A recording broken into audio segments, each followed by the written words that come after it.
안녕하십니까, 박사입니다. 보시는 화면은 중공 본토를 바라보는 타이완의 최전선 진먼다오입니다. M60A3 전차가 이동하고 있습니다. M 계열의 전차는 지금 기준으로 볼 때 굉장히 낡은 40년 이상 된 전차입니다. 달리면서 목표물을 명중시킬 만한 사격 통제 장치도 없습니다. 비록 낡긴 했지만 M60A3는 타이완 육군이 보유한 최신의 전차입니다. 박물관에서나 볼 법한 M41 전차조차도 M41 전차까지도 해안포 대용으로 쓰는 게 타이완 육군입니다. 중공군이 침략하면 이 같은 고물 전차를 가지고 맞서 싸워야 하는 게 타이완군의 비애입니다. 그런데 타이완의 한 매체가 민진당 정부의 부실한 국방력 강화를 비판했습니다. 링추안 메이라는 매체는 타이완 육군이 72억 뉴 타이완 달러, 한화 3,230억 원을 들여 이미 노후할 대로 노후한 M60A3 전체 수명 연장을 계획하고 있다고 내부 소식통을 인용해 폭로했습니다. 수명 연장을 위해 엔진을 갈아 끼운다는 건데 미제 M60A3 전차는 이미 단종된 지가 오래돼 아마도 중고 엔진을 도입할 것 같다고 우려했습니다. 이 매체에 따르면 타이완 국방부는 72억 4,500만 뉴 타이완 달러의 예산을 내년에 편성해 미제 AVDS 1792C 엔진을 도입해 향후 6년 동안 M60A3 전차와 CM11 전차 엔진을 교체한다는 계획입니다. 그런데 이미 단종된 전차 엔진을 가지고 뭘 어떻게 한다는 것인지 타이완 국방부는 뚜렷한 설명을 하지 못하고 있습니다. 미국에 보내 업그레이드 하는 식으로 오버홀을 하면 경비를 24억 뉴 타이완 달러까지 줄일 수 있다고 막연하게 해명하고 있을 뿐입니다. 타이완 국방부는 미국과 트럼프 시절 108대 M1A2T 전차를 도입한다고 발표했지만 그 후 감감무소식입니다. 지금까지 인도된 전차는 한 대도 없습니다. 당시 타이완 국방부는 현용 M60A3나 CM11 전차는 너무 구식이라 주력 전차의 효용성이 너무 떨어진다고 솔직히 인정하기도 했습니다. 참고로 CM11 전차는 미국이 전차 기술을 제공하지 않는 바람에 독자 개발한다고 만들어낸 전차입니다.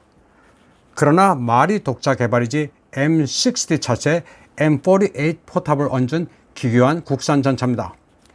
CM12란 전차도 있는데 이는 M48A3를 조금 개량한 수준입니다.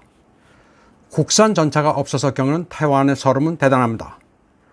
타이완은 1994년과 1996년에 미국으로부터 중고 M60A3 전차 460대를 도입했습니다.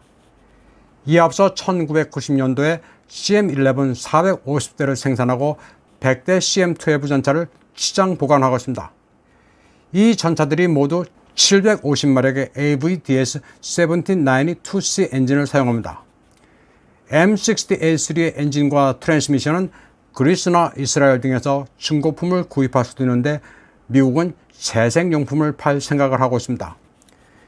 이에 대해 타이완군 내부에서는 이제 도태시켜야 할 구형전차를 앞으로 몇 년이나 더 운용할 것이냐, 앞으로 30년을 더 쓸 생각이냐면서 타이완이 미국의 현금 인출기가 된 것 아니냐는 불만이 팽배합니다.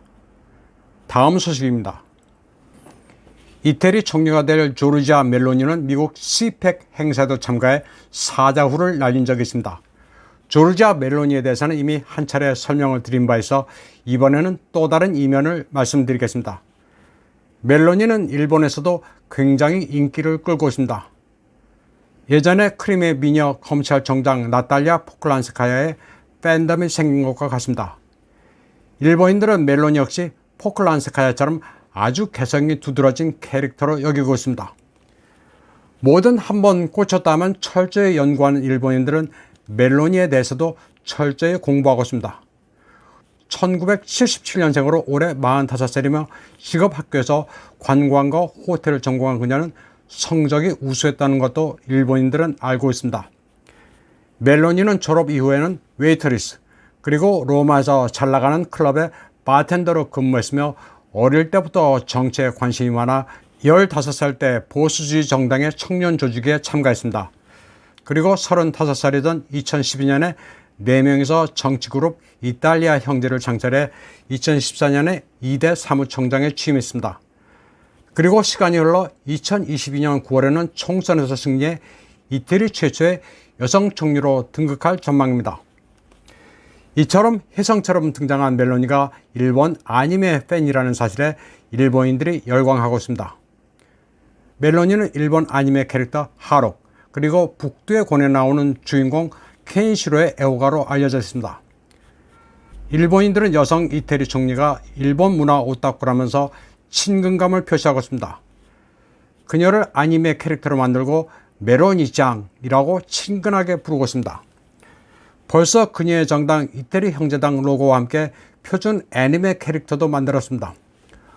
로마인 이야기로 시오노 나나미가 유명하듯 일본인들은 이태리의 관광지를 방문하고 싶다면서 그녀에게 열광하고 있습니다. 조르자 멜로니, 키레이, 가와이를 외치고 있습니다. 일본 아니메에서 그녀는 새로운 스타입니다. 일본의 아니메 팬들은 이태리에서 일본 아니메가 예전부터 상당히 인기가 높았다는 사실에도 주목하고 있습니다. 루팡 3세, 코테츠 지그 같은 아니메는 이태리인들에게도 친숙합니다. 이태리인들의 일본 아니메 감수성은 한국과도 비슷합니다. 정글왕, 알프스의 소녀 하이디, 엄마 찾아 산말리, 플란다 세계, 빨간 머리 앤 같은 명작 동화류, 그리고 스포츠, 로봇물도 모두 1970년대생에게는 친숙하다고 합니다. 조르자 멜로니가 가장 좋아하는 일본 아니메는 오하라 말입니다. 9명의 소녀가 학생 수가 적어 폐교 위기에 처한 모교를 구한다는 스토리인데 여기서 주인공의 부친이 미국계 이태리인으로 설정되어 있습니다. 때문에 조르자 멜로니가 역경을 헤치고 모교를 구하는 아니메의 주인공 오하라 마리를 좋아하게 된 것 같다고 일본인들은 여기고 있습니다. 오하라 마리 다음으로 조르자 멜로니가 좋아하는 아니메는 북두의 권과 하로크입니다. 세 작품 모두 역경의 직면에 용감하게 돌파하는 인간 모델들입니다. 다음 소식입니다. 러시아 매체 류아 노보시치는 강원도에서 있었던 한미연합 미사일 발사 훈련을 보도했습니다.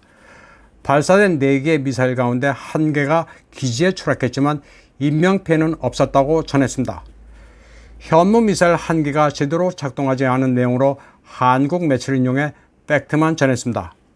원래 정밀 무기일수록 예기치 않은 오작동은 드물기는 하지만 발생할 수 있습니다. 우크라이나 분쟁에서도 가끔 발생하는 현상인데 이는 소위 뻥스펙도 아무것도 아닙니다. 사람의 손으로 만드는 거라 기계는 늘 결함이 있게 마련입니다. 다음 소식입니다.